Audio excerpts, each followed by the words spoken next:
سلام بنات، كي دايرين؟ لاباس عليكم؟ كنتمنى تكونوا بخير وعلى خير. اليوم غنشارك معكم عجينة سهلة غنحضروا بها مالح وحلو، عجينة خفيفة ساحرة كتجي غزالة. كنتمنى تجربوها وتنال الإعجاب ديالكم وتشاركوا الوصفة وتنال الإعجاب ديالكم. كنتمنى تجربوها وتردوا عليا الخبر. نبداو على بركة الله في المقادير وطريقة التحضير. هاد العجينة البنات سهلة جدا وكتلوح لكم الحلو والمالح. هنايا غنحتاجو ياغورت طبيعي، غنحتاجو كاس ديال الحليب وكاس ديال الماء، غنحتاج 2 معالق ديال السكر ومعلقة صغيرة ديال الخميرة، شوية الملحة، ونحتاجو كاس تاع الزيت. غنخلطو العناصر كاملة جيدا على هاد الشكل، وغنضيفو الدقيق تدريجيا على حسب الخليط. يعني انا محتاج ليا واحد نص كيلو. نبقى هكا نخلط. انا نحتاج هنا يدي. صافي العجين ما كتحتاج تدلكوها، كتجمعوها بس وتتخليوها جانبا دهنوها شوية الزيت وتغطيوها تخليوها تخمر. غنبداو في الحشوة. هنايا البنات عندي بصلة وفلفلة وشوية القرع، كان عندي هادشي في المجمد.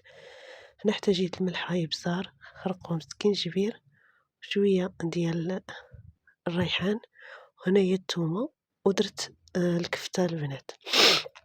هنايا البنات من بعد ما خمرت العجين نحيدو نفرغو داك الهواء، نقسموه على جوج. انا غنشكلو الحلو والمالح. هنايا غنبداو نديرو كويرات صغار الحجم اللي بغيتو، يكونوا متوسطين. انا غنقادهم هنا ندير ليهم النوتيلا من الداخل.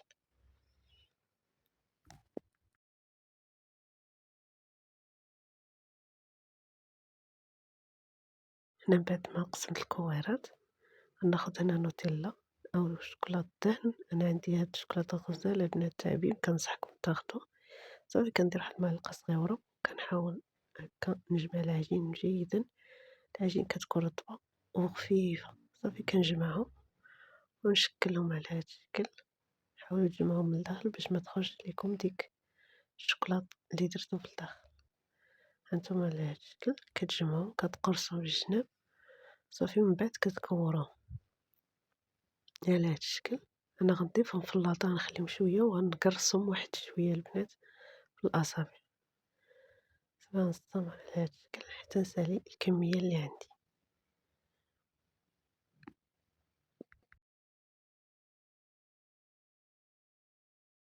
بالنسبه للعجين الاخرى حتى هي غنقطعوها هكا قطع، الحجم يكون تما نكوروها كويرات صغار، يكونوا متوسطين ما كبارش.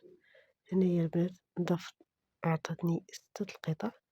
صافي كناخد ندير شوية دقيق، وكناخد الدلاك وكنديرهم على شكل مستطيل على هاد الشكل.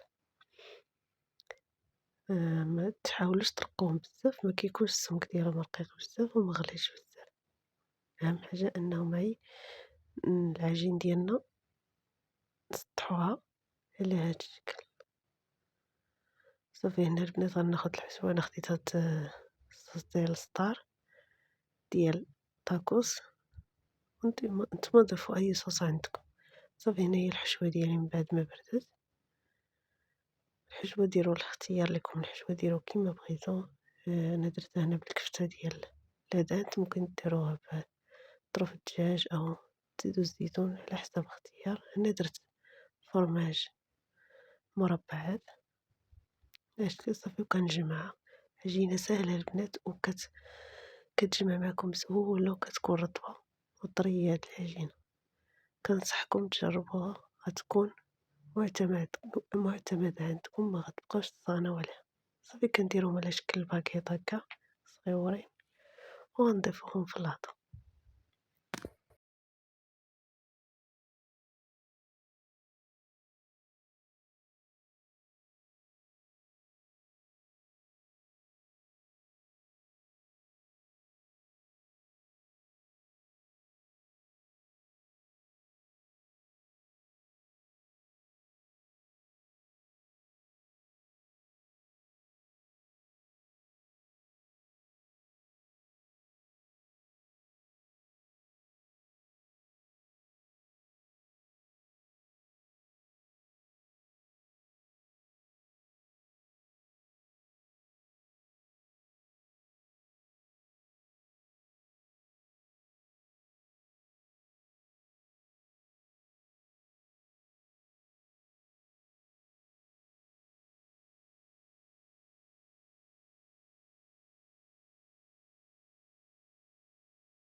هما البنات بعد ما استفتهم في العطا كناخد هنايا الصوص ديال المطيشة.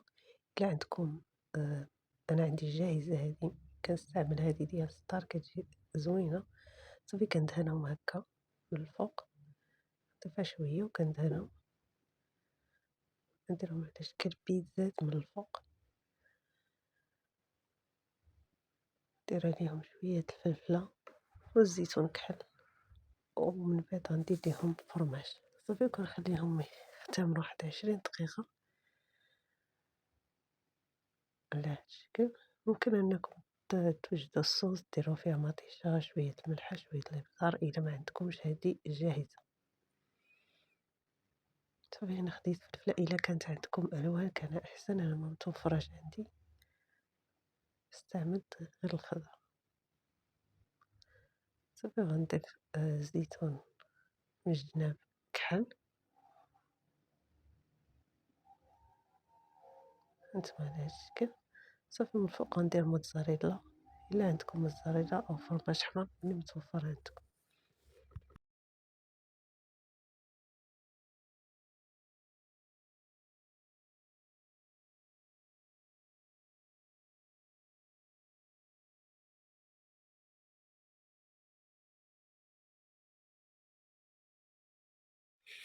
هما على هاد الشكل غنخليهم على جنب. ها هي الحلوين بعد ما هنايا خديت صفار بيضا درت معها شوية الخل، وكندهن هادوك الخبيزات أو الكروس اللي عندنا اللي حلوين.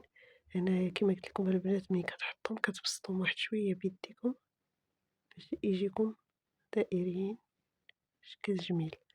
صافي دهنتهم وغندخلهم الفران سخون، يطيبوا من التحت ويتحمروا من الفوق كيجيو غزالين. هذه هي النتيجة، كنتمنى تجربوهم. أنا زينتهم بناباج أو لوز إيفيلي ودرت عليهم سكر كلاصي. صدقوني جربوهم ما غتندموش. كنتمنى يعجبكم الوصفات ديالي، ما تنساونيش التعليق ديالكم والصحة والراحة.